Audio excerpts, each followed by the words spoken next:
Hello, this is Herb Ellis, and I'd like to welcome you to my musical video. Together with the help of Ray Brown and Terry Holmes, I'd like to answer some questions about guitar playing that have been asked me by guitar players all over the world. The first thing we're going to do is talk about tuning up, or we're going to tune up. I advise using a tuner, guitar tuner, especially if you're playing with two or three guitars. It's pretty important to use a tuner because no matter how good your ear is, you get three guitars together and tune up without a tuner, you may sound like rats escaping from a sinking ship. So if you can, use a tuner. And even though you use a tuner, when you're on stage playing, you're going to have to tune up by yourself. There's no escape from being able to tune the guitar by yourself. So we're going to start by tuning the strings individually. I'll give you my pitch and I'll hit each string. First the E, and then the A, and the D, and the G, and the B, and the little E. After you get that, you're in the ballpark. Now, to fine-tune the guitar, I really recommend this and strongly advise it. Tune the guitar in octaves from here to here, because even though you get the guitar in tune open strings, it very well may not play in tune all over, because guitars are an imperfect instrument. So you play some octaves.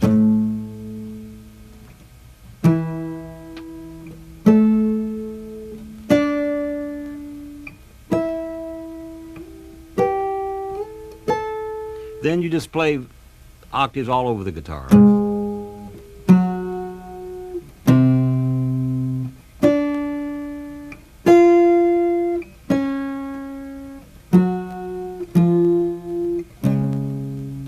That was a fifth, but that's okay too. Now that we're in tune, in this segment, I'd like to play some, with the help of Terry Holmes, I'd like to play some blues in the key of G. This is a simple blues with simple chord formation.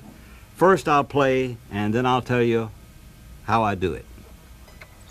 Here we go, Terry. 1, 2, 1, 2, 3, 4.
Now I'm going to show you the way I approached playing that blues that we just played. I play mostly by chord formations, as opposed to thinking of a lot of scales, and it's very confusing to me. So I just play by chord formations.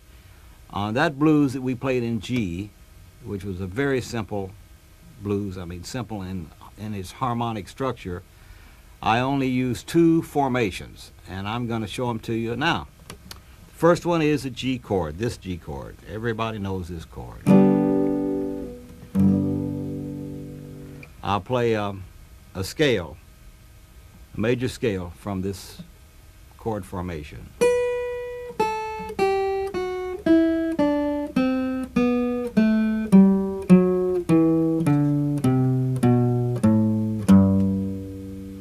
I could play it back up, but that's for you to figure out. Now I'm going to play a chromatic scale from the same chord formation.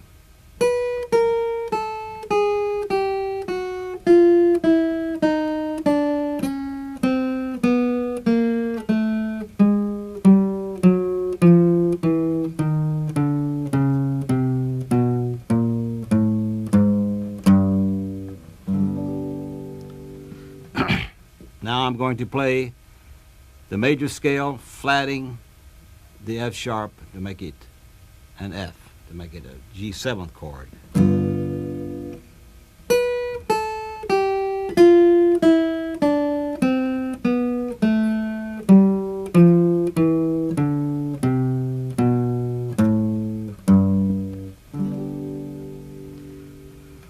Now you've got, with those 2 scales and the chromatic scale, you've got every note that you could possibly play from this formation.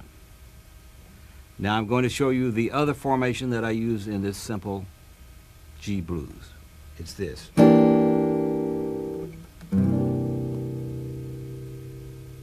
First I'll play a chromatic.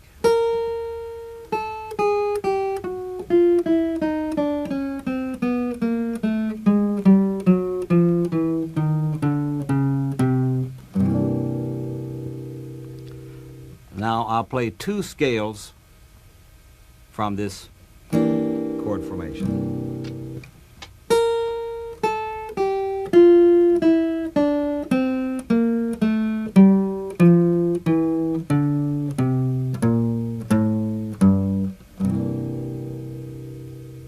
Here's another one.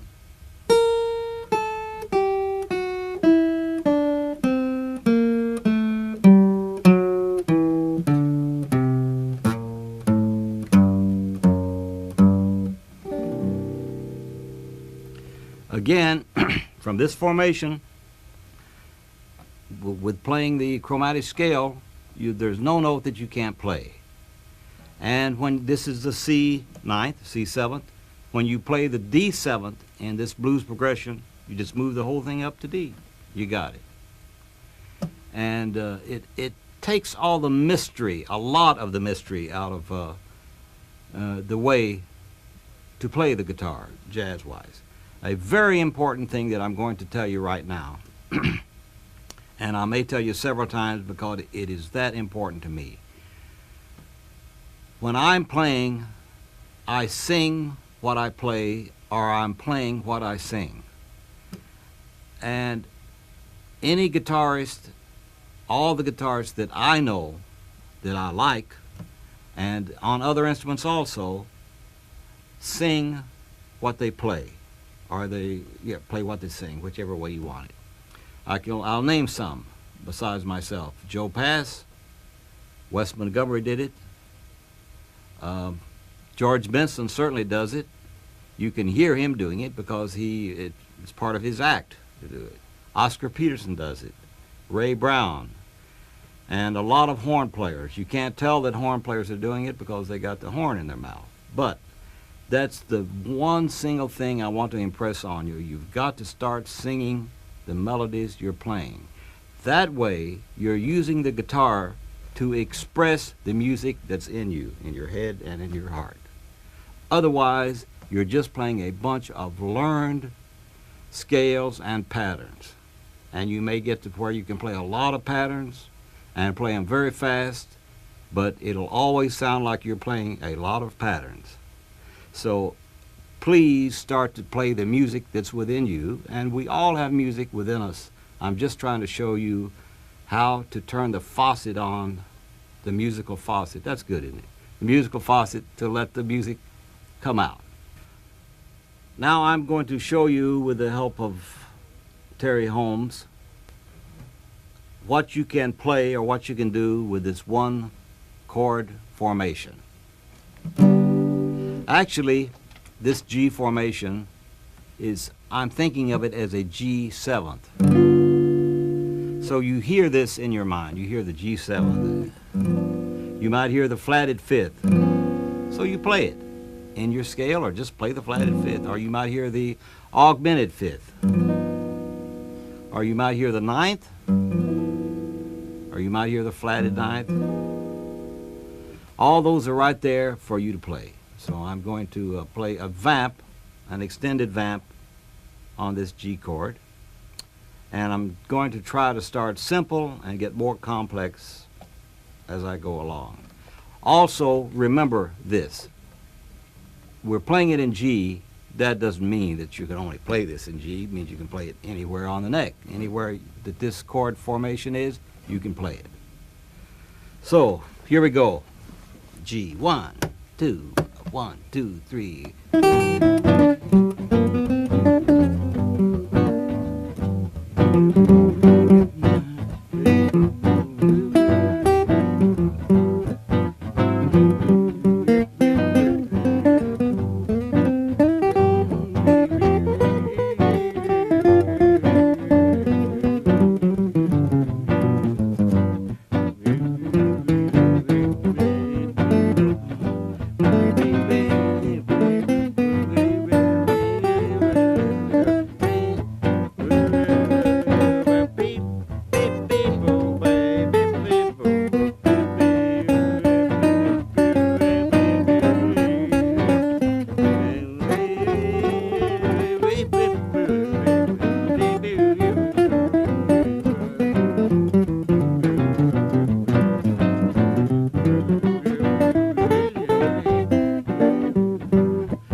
Now we're going to play on the C9 formation. And I'm just going to play, Terry's going to vamp, and I'm going to play extended on this C9 formation. Trying to start simple and getting more complicated. I'm not going to do this on the D9 because it's the same thing. All you have to do is move it up 2 frets. So here we go on C9. 1, 2, 1, 2, 3, 4.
All right, now we're going to involve you, the listener and viewer, for the first time. We're going to play G7, and we're just going to continue to play it in 4-bar segments. I'm going to play 4 bars, with Terry's going to vamp. He's going to continue to vamp, and then you'll play 4, then I'll play 4. It's like we're trading 4s, but it's all on the G formation. So this will show you not only how to play on this formation, it'll give you hopefully some incentive to play a better 4 bars than I have just played. 1, 2, 1, 2, 3, 4.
Now we're going to do the same thing in the C formation. No, I'm wrong.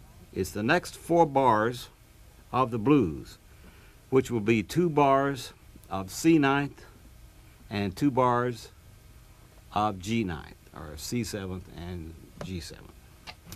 Here we go. Terry, 1, two, 1, 2, 3.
So you can do the same thing on the D7, D9 formation. Now we're going to put it all together one more time and play the whole blues for you a few times, 3 or 4 times. And we hope that you get a lot from this. 1, 2, 1, 2, 3, 4.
We're going to play some more blues for you. A lot of this musical video will be blues, because I believe the blues is the best possible way to teach you to play jazz. If you can't play blues, any of the rest of the jazz you would attempt to play, in my opinion, would be quite meaningless. So this blues is a little more elaborate than the first blues we showed you. The first blues was very simple harmonic structure. This has some different chords, so we're going to play it 3 or 4 courses. Then we're going to show you what we're doing that's different. Here we go. 1, 2, 1, 2, 3, 4.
Okay, I'm going to play this blues for you, the chord formation of this blues, the progression.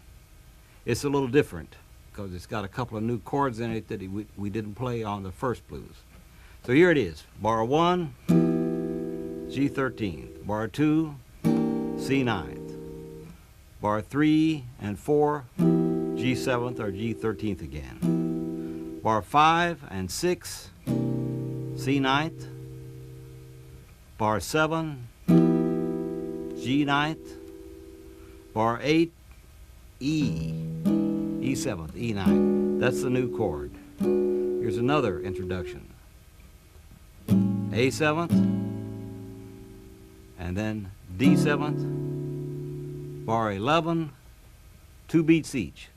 G, E, and bar 12, A, and D. I'm going to show you a new chord formation that we haven't played from before. We're still in the key of G, which just sort of simplifies the whole thing, but as I said before, doesn't mean it won't work in any key. It'll work in any key. Before I was playing the G formation here. Now I've moved it up to here, to the 7th fret.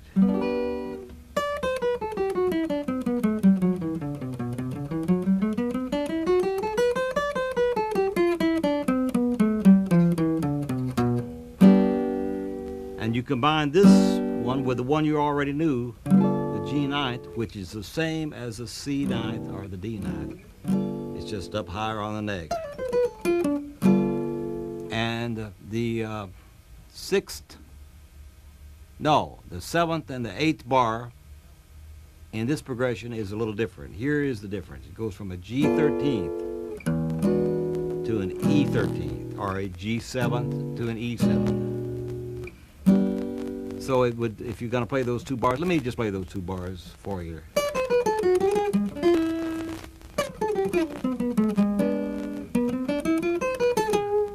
The thing is, which gives it the real flavor, is when you go to the E chord, you don't have to play the 3rd, but if you play it, if you employ it once in a while, it really sparkles. It makes the chord just stand out, which is what's different about this progression.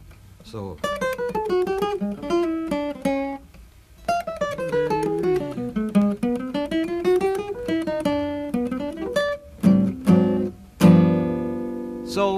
I think we're going to play that blues progression, the whole thing, 2 more times for you. Terry, here we go. This is the whole 12 bars. 1, 2, 1, 2, 3.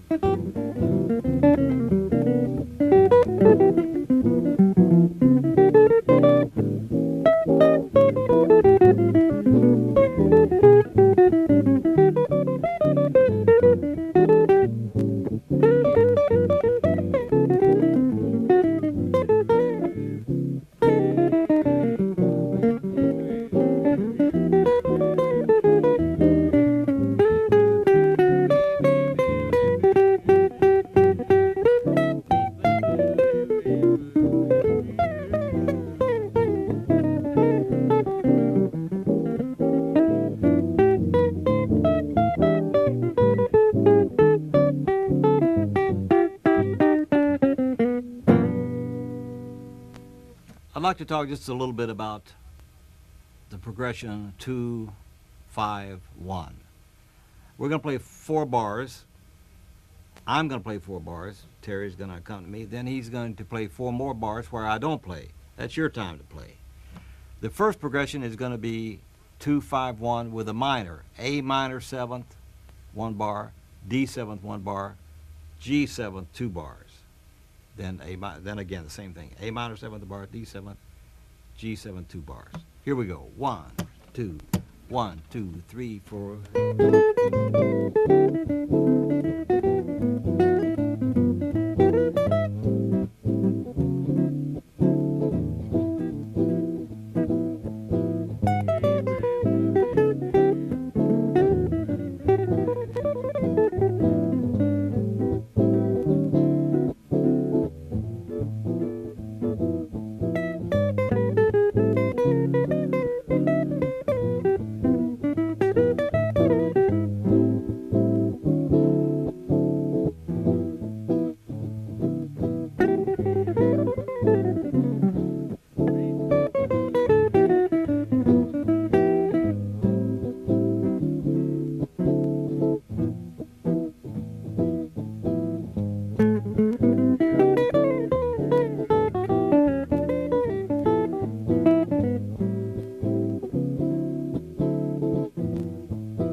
Now we're going to do almost the same thing, except that the 2 chord, instead of being A minor 7, is going to be A 7th. So it'll be a bar of A 7th, a bar of D 7th, 2 bars of G 7th. We all have favorite things in music. I personally like the A 7th sound better than I do the A minor to D 7th, although I can live with either one. But the difference is making the C a C sharp. So if you're playing A minor 7th, here would be the scale.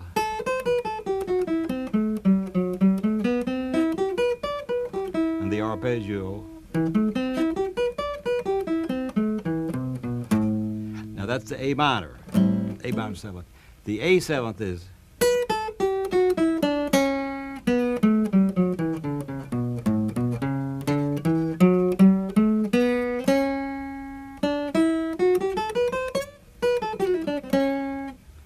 This one as opposed to this one. When you're playing the A minor 7th, you can go up to a C major 7th and play a scale right off of the C major 7th.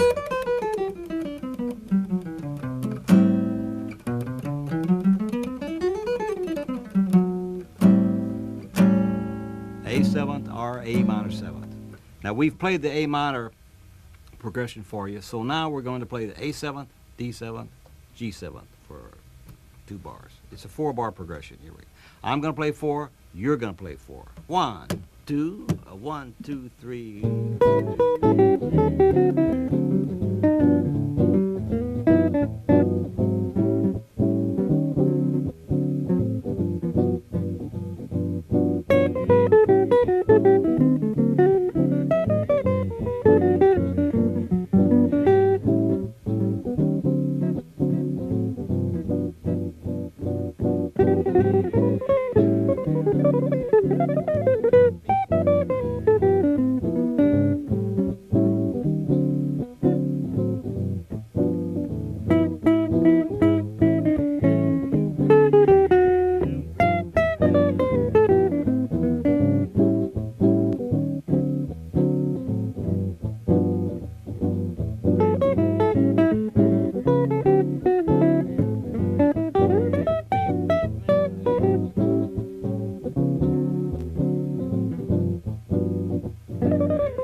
Now we're going to add the ever popular magic E7th, or the 6th chord. And this progression is going to start on the 2 chord. I'm going to use A7th, D7th, G7th, E7th. And I'm going to play them over and over again. I'm going to play 4 bars, you're going to play 4 bars. And let me just reiterate to you one more time. Not always, but a lot of the times, when I'm going from the G to the E, I would use this formation for the G, and for the E I go. That's very important to get the third of the, get the G sharp in there.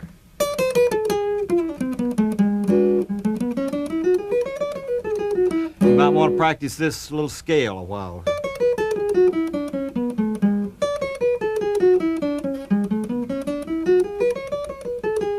So the 2 going from the G to the E would sound like this.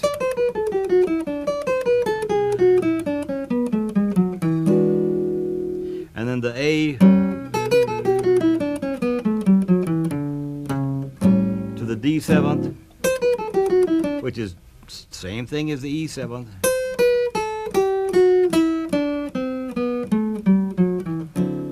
Now this is sort of a complicated progression, so we're going to play it a little slower for you. Okay, here I'll play the first 4, and you got the second 4. 1, 2, 1, 2, 3, 4.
Let's talk about picking.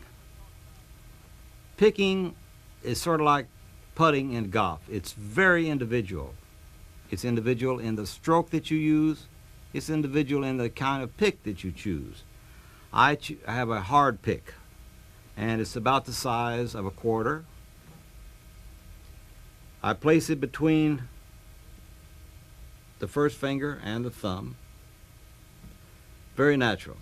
And most of it is in the meat of my hand, between the thumb and the forefinger. About a fourth of it sticks out, I guess.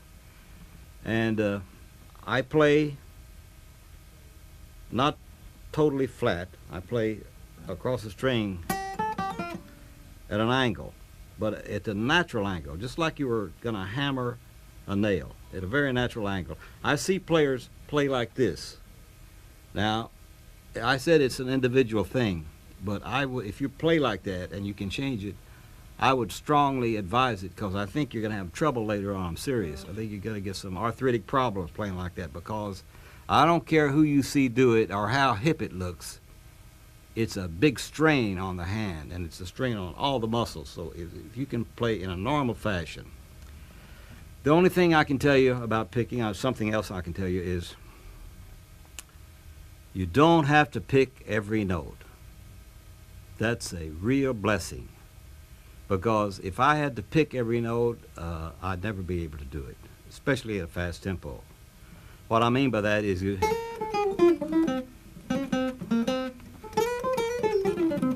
I'm not picking all of those.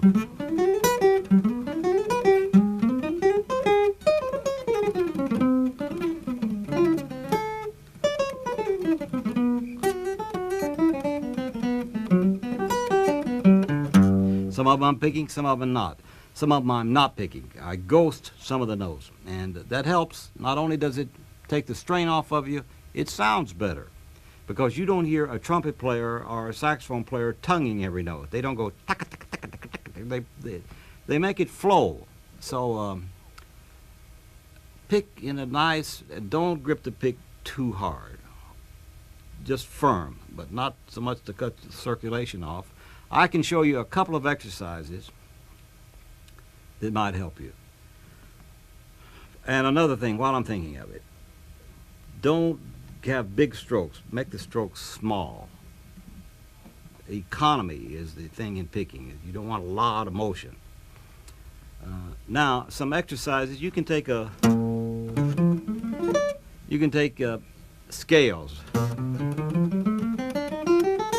and I would suggest that you play the scale or a pattern, anything you want. First of all, play it all down, and so forth. Then play it all up.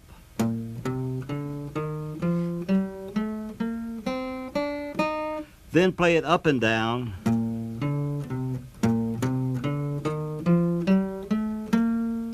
That was down and up. Then play it up and down. Now you've got every possible way to pick. Down, all up, down, up, down. Then you vary your patterns with leaving a string between, like playing from the 6th string to the 4th string, the 4th string to the 2nd string, and so forth. And the fun thing is you can make up your own phrases or your own licks to practice by. And as far as talking about practice, let me just say one thing. When you practice, if you're going to practice reading or picking or whatever, do that first. Because if you pick up the guitar and start to play some blues and jam and freak out, you'll never get to the other things. Never. So you want to do the things that are maybe even distasteful to you. Do them first, then get to the fun part. And you'll make a lot of progress that way.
Let's talk about background.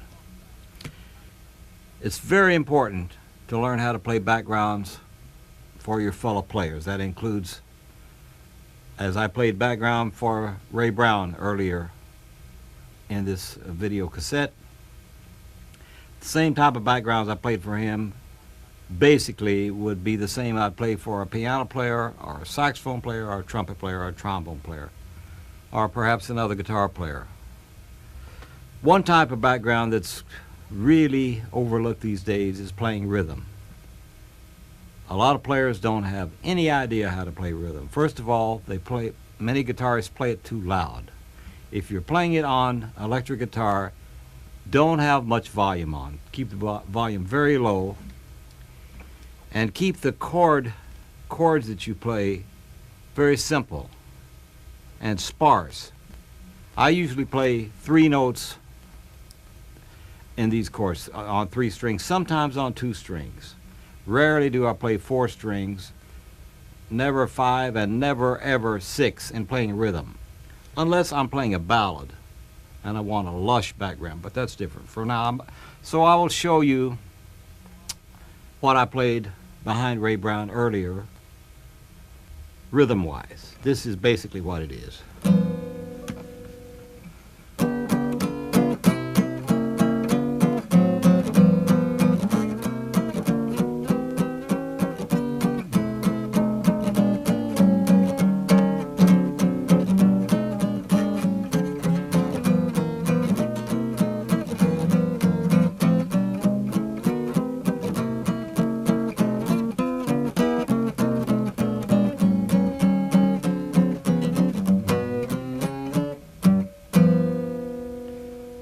Now let me show you the type of chord forms that I use to play that rhythm background.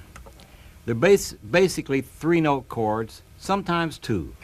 For instance, if I was playing a G7, it would be this, or this. Or I might play this, has no 7th in it, but you don't need it. You don't need the 7th with the solos, for playing behind the solos. And if I'm playing a 6th chord, a C6, instead of playing, I would play. And then for a diminished chord, I would play not this or not this. Just 3 notes. So the notes would look, the chord formations would look.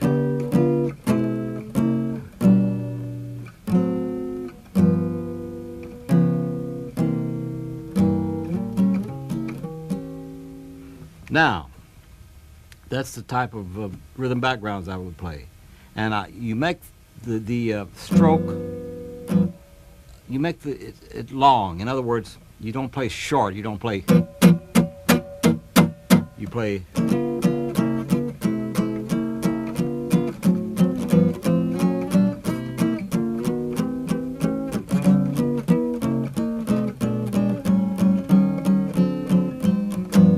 Similar to that.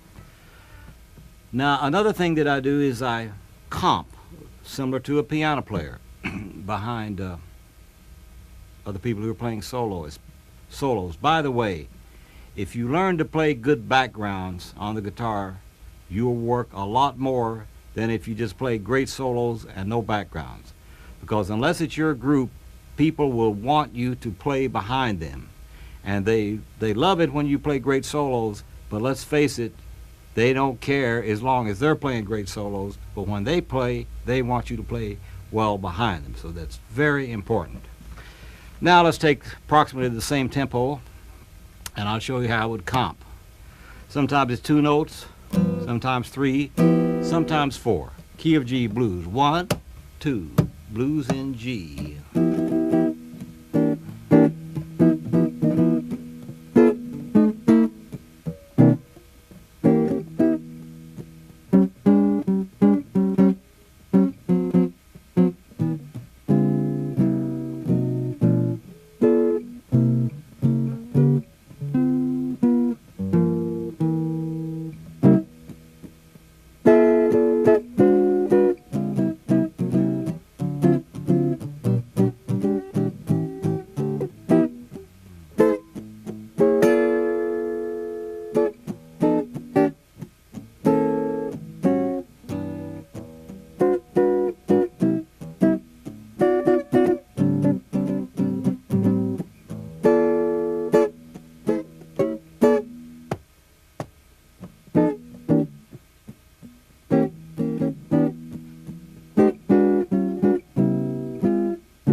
By the way, that was on the second blues progression we played, the one that went to the E7th and to the A7th and D7th. So that's about it. If I'm playing background for a ballad, I would make it more lush.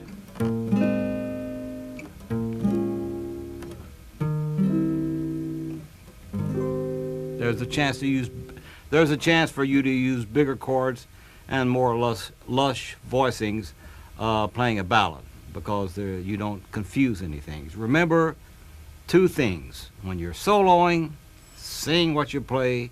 When you're playing a background, play less than you need to play. All right, we're going to talk about sound at this point. First of all, let me tell you the kind of equipment that I use.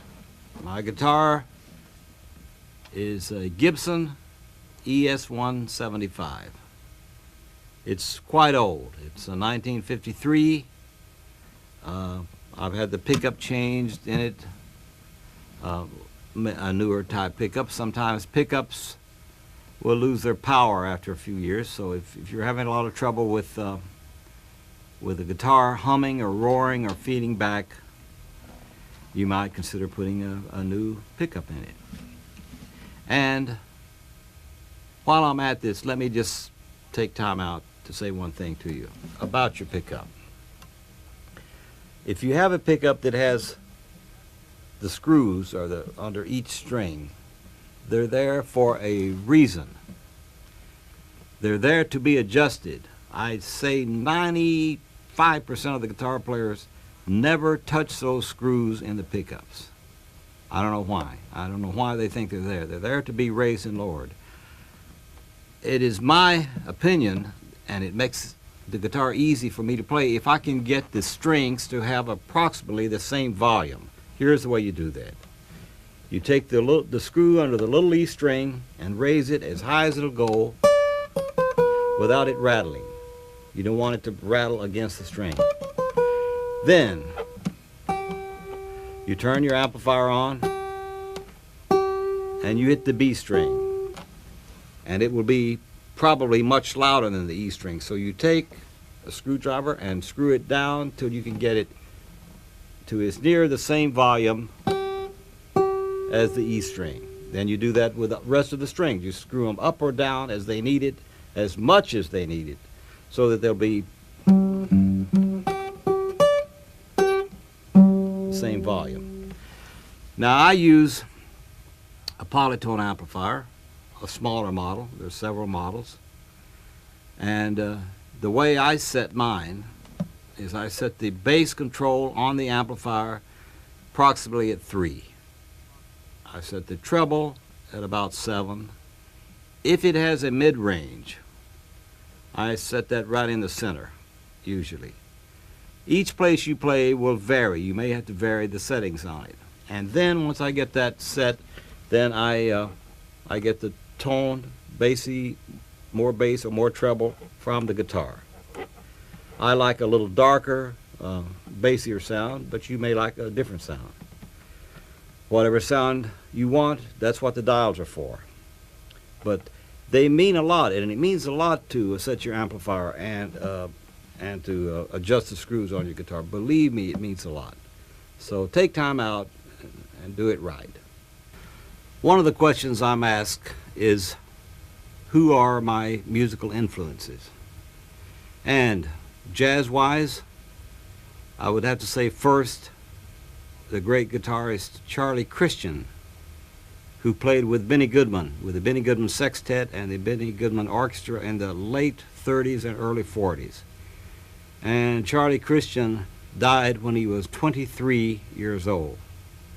And he is the most copied jazz guitarist of anybody. He was a big influence. Then Lester Young with the Count Basie Orchestra was a very heavy influence on me. The whole Count Basie band, the sound of the Count Basie band was a big influence, as was the Jimmy Lunsford band. So it would be Charlie Christian, Lester Young, Charlie Parker, and Dizzy Gillespie. Those would be my main influences. Of course, I heard and I loved and was influenced some by Django Reinhardt. But those gentlemen were the strongest influences on me. I'm also asked a lot what I consider the main ingredients of jazz music. And for me, in this order, they are rhythm. But what I mean by that is rhythmical playing, playing with rhythm, playing with time, playing that so that it makes you feel good, the melodic content and the harmonic content, and the technique to do all that with. But I've certainly placed the rhythmic feel first, then the melody, then the harmony. I hear a lot of players who seem to put harmony first and the rhythmic content last, if at all, and a great influence, or not influence, but a great emphasis on how many notes can be played. That's the backwards order as far as I'm concerned. I'm also asked, where do you go from here, Herb? Which I find when I'm on the road is quite humorous. Who cares where I go from here? So I can't answer that. From here, I'm going home.